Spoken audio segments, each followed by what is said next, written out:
બાળકો બજારની French fry પણ ભૂલી જાય એવી આજે આપણે 4 બટેટાની અંદર ચોખાનો લોટ નાખી એકદમ મસ્ત મજાની રેસીપી બનાવીને તૈયાર કરીશું, જે કોઈ પણ આસાનીથી બનાવી શકે છે। તો તમને કદાચ એવું થતું હશે કે આજે આપણે ફ્રેન્ચ ફ્રાય બનાવવાની છે, પણ ના, તમે એક વખત વિડીયો જોશો એટલે તમને ઓટોમેટિક ખ્યાલ આવી જશે। તો ચલો રેસીપી બનાવવાનું શરૂ કરીએ। તો એના માટે અહીંયા મેં 4 બટેટા લીધા છે। બટેટાની આપણે પિલર્સની મદદથી છાલ ઉતારી લેશું। અહીંયા તમારે જેટલી રેસીપી બનાવવી હોય ને એ પ્રમાણે તમે મેઝરમેન્ટ કરી શકો છો, અથવા એટલા બટેટા તમે લઈ શકો છો। તો બસ આ રીતે આપણે બધા બટેટાની છાલ ઉતારી લેશું। તો અહીંયા મેં 4 બટેટાની છાલ ઉતારી લીધી છે, અને છાલ ઉતારી ડાયરેક્ટ પાણીની અંદર જ એને ઉમેરવાના છે। જો બટેટાને તમે બહાર રાખશો તો હવાના સંપર્કમાં આવશે ને તો બટેટું કાળું પડી જશે। અને ત્યાર પછી આ રીતે આપણે બટેટાને 2 ભાગ કરી લેશું। તો આપણે ફ્રેન્ચ ફ્રાય નથી બનાવવાની, બટેટાને હું કઈ રીતે કટ કરું છું ને એ તમે ધ્યાનથી જોજો। જો આ રીતે આપણે સ્ક્વેરમાં કટકા કરવાના છે બટેટાના। તો મોટા થશે ને તો પણ ચાલશે, કોઈ જ પ્રોબ્લેમ નહીં આવે।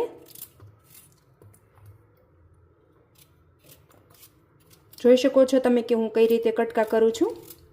તો બસ આવી રીતે આપણે 4 બટેટાને કટકા કરી લેશું। તો અહીંયા જો મેં બધા બટેટાને એકદમ સરસ રીતે કટકા કરી નાખ્યા છે। તો આ રીતે જો મેં કટકા કર્યા ને તો થોડું પાણી ડોળું થઈ ગયું છે, તો નળ નીચે રાખી ફરી વખત આપણે આની અંદર પાણી ભરી લેશું, અને આ ડોળું પાણી છે એને આપણે હટાવી દઈશું। તો હવે જો અહીંયા મેં ગેસની ફ્લેમ ઓન કરી દીધી છે, અને આ જે બટેટાના કટકા હતા એની અંદર તાજું પાણી મેં ભરી દીધું છે, અને ડાયરેક્ટ આ બાઉલને આપણે ગેસ ઉપર જ રાખી દઈશું, અને બટેટાને આપણે આળામાળા બોઇલ કરી લેવાના છે। અને ત્યાર પછી અહીંયા આપણે 1 ટીસ્પૂન ભરીને મીઠું નાખી દેવાનું છે। બટેટા આપણા જેટલા ખારા થાય એ પ્રમાણે આપણે મીઠું નાખીશું। તો 1.5 ટીસ્પૂન જેટલું અત્યારે મેં નાખેલું છે। તો હવે જુઓ પાણી આપણું ઓલરેડી ગરમ થઈ ગયું છે, અને 1 થી 2 ઉભરા આવે ત્યાં સુધી આપણે બટેટાને બોઇલ કરવાના છે। તો આપણે સળીથી અટેચ કરીએ અને નોર્મલ થોડી આસાનીથી જતી રહે, બટેટું તૂટવું ન જોઈએ એ રીતના આપણે આને બોઇલ કરવાના રહેશે। તો જો આ રીતે બટેટાને બફાતા સહેજ પણ વાર નથી લાગતી, ફટાફટ બફાઈ જાય છે। તો મિત્રો, બટેટાની આ રેસીપી તમે એક વખત ઘરે બનાવશો ને તો તમે બજારની ફ્રેન્ચ ફ્રાય પણ ભૂલી જશો, એટલી બધી ટેસ્ટી આ રેસીપી બનીને તૈયાર થાય છે।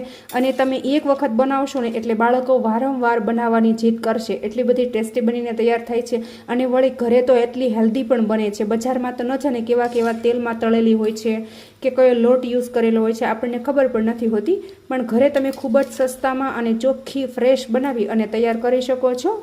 તો અહીંયા જુઓ પાણી ઉકળવા લાગ્યું છે, અને એક ઉભરો આવી ગયો છે, અને આ રીતે ઉપર બબલ્સ પણ આવી ગયા છે। તો બસ એક ઉભરો આવે એટલે તરત જ આપણે ગેસની ફ્લેમ બંધ કરી દેવાની છે, જો એટલે બબલ્સ નીચે બેસી જશે। અને હવે લગભગ આને 3 થી 4 મિનિટ જેવું આમનામ જ ગરમ પાણીમાં પડ્યા રહેવા દેશું, જેથી કરીને એનું જે બાફ હોય એમાં જેમ કે બટેટા કૂક થઈ જશે। તો હવે જુઓ બટેટા હું તમને ચેક કરીને બતાવું। જો આ રીતની ચાકુ નોર્મલ થોડી અંદર વહી જાય એ રીતના આપણે બોઇલ કરવાના છે। અને હવે આપણે બહાર કાઢી લેશું, અને ત્યાર પછી આ બટેટાને આપણે ઠંડા પાણીમાં નાખવાના છે, એટલે જે એની કુકિંગ પ્રોસેસ હોય ને એ રોકાઈ જશે, એટલે બટેટું છે ને એ ભાંગશે નહીં, અને આવા સ્ક્વેર ટુકડા જ રહેશે। જો આવી રીતે આપણે ઠંડા પાણીમાં નાખી દેવાના છે। તો અહીંયા જુઓ બટેટાને મેં ઠંડા પાણીથી સરસ એવા ધોઈ લીધા છે, અને વધારાનું પાણી બધું મેં નિતારી લીધું છે। અને ત્યાર પછી આપણે આ રીતનું કપડું લેશું, સાફ ચોખ્ખું કપડું હોય એવું આપણે કપડું લેવાનું છે, અને બટેટાને આપણે આના ઉપર નાખી દઈશું। અને હવે ત્યાર પછી આ રીતે આપણે બટેટાને બહુ વધારે પ્રેશર બિલકુલ નથી આપવાનું, એકદમ પોચા હાથે આને લૂછી લેવાના છે। જો આ રીતે આપણે છૂટા છૂટા કરી નાખશું, અને ત્યાર પછી જો આ રીતે ટીશ્યુ પેપર હોય તો ટીશ્યુ પેપરથી આ રીતે આપણે કરશું, એટલે જો વધારાનું મોઇશ્ચર હશે બધું ટીશ્યુ પેપરમાં શોષાઈ જશે। જો આ રીતે આપણે બટેટાને એકદમ કોરા કરી લેવાના છે, એ તમે ખાસ નોટિસ કરજો।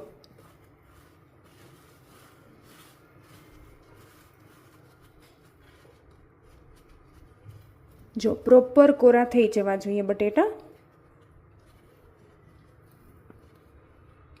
અને હવે આપણે 1 મિનિટ આ રીતે આપણે રૂમાલમાં લપેટીને રાખશું ને એટલે વધારાનું બધું પાણી આમાંથી નીકળી જશે, અને બટેટું એકદમ કોરું થઈ જશે। ત્યાં સુધી આપણે આગળની તૈયારી કરી લેશું। તો હવે જો 1 મિનિટ જેવો ટાઈમ થઈ ગયો છે, અને હવે આપણે બટેટાને ખોલી લેશું। તો જો એકદમ બટેટા કોરા પડી ગયા છે, અને ત્યાર પછી આ રીતનું એક બાઉલ લેશું, બાઉલની અંદર બધા બટેટાને આપણે ભરી દેવાના છે। તૂટે નહીં એનું આપણે ખાસ ધ્યાન રાખીશું. જો આ રીતે આપણે બાઉલની અંદર બટેટાને લઈ લઈશું. તો આ રીતે બટેટા બાઉલની અંદર લઈ લઈએ. ત્યાર પછી અહીંયા જો મેં 1 વાટકી ચોખાનો લોટ લીધેલો છે. તો બસ આ બાફેલા બટેટાની અંદર ચોખાનો લોટ આપણે ઉમેરી દઈશું.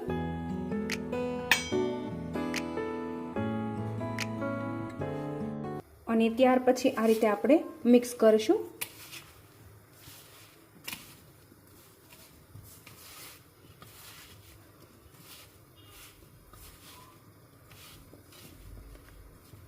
જો હજી પણ આપણને જરૂર હોય તો થોડો આપણે ઉમેરી દઈશું.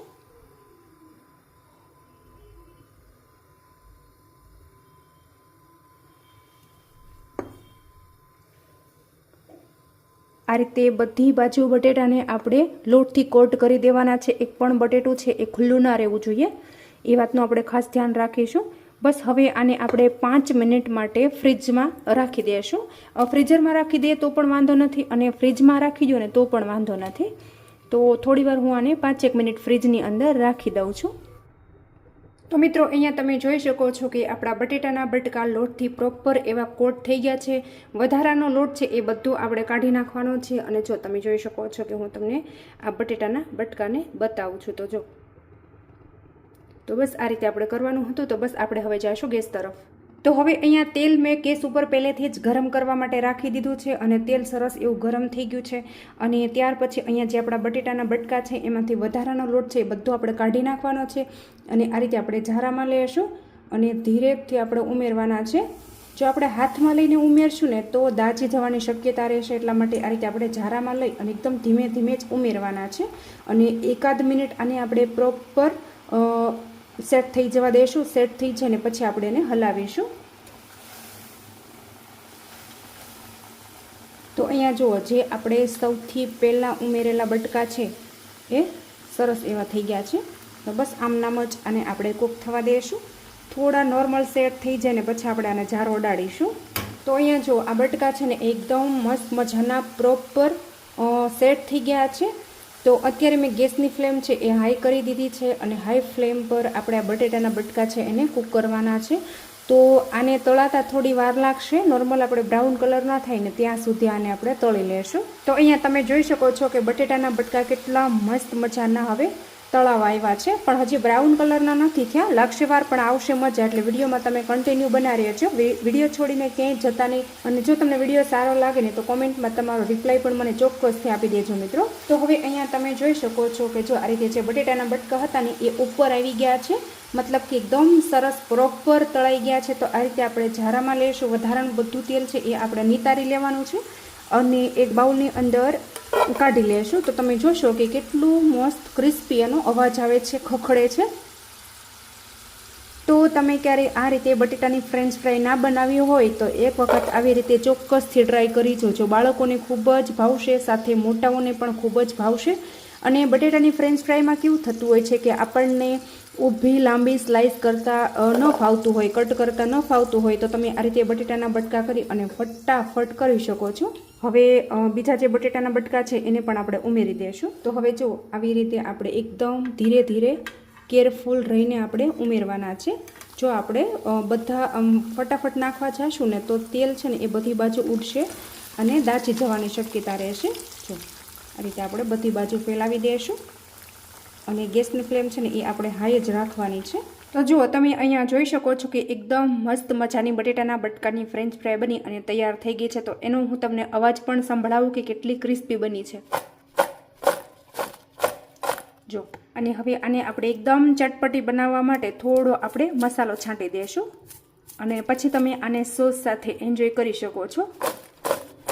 જો એકદમ મસ્ત મજાની મસાલા ફ્રેન્ચ ફ્રાય બની અને તૈયાર થઈ ગઈ છે.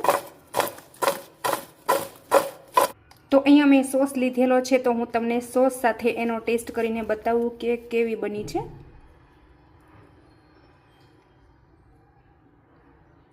એકદમ ટેસ્ટી અને મસ્ત મજાની ફ્રેન્ચ ફ્રાય બની અને તૈયાર થઈ ગઈ છે મિત્રો. તો તમને મારી આજની આ એકદમ નવી રીતે બટેટાની ફ્રેન્ચ ફ્રાય બનાવવાની રેસીપી કેવી લાગી છે ને એ કોમેન્ટમાં તમારો ફીડબેક જરૂરથી આપી દેજો. અને તમે મારો વિડીયો ક્યાંથી જુઓ છો ને એ પણ કોમેન્ટમાં લખવાનું બિલકુલ નહીં ભૂલતા. અને હજુ સુધી તમે મારી ચેનલ ઉપર નવા હોય તો મને સપોર્ટ કરવા માટે ચેનલને સબસ્ક્રાઈબ કરી દેજો. Thank you.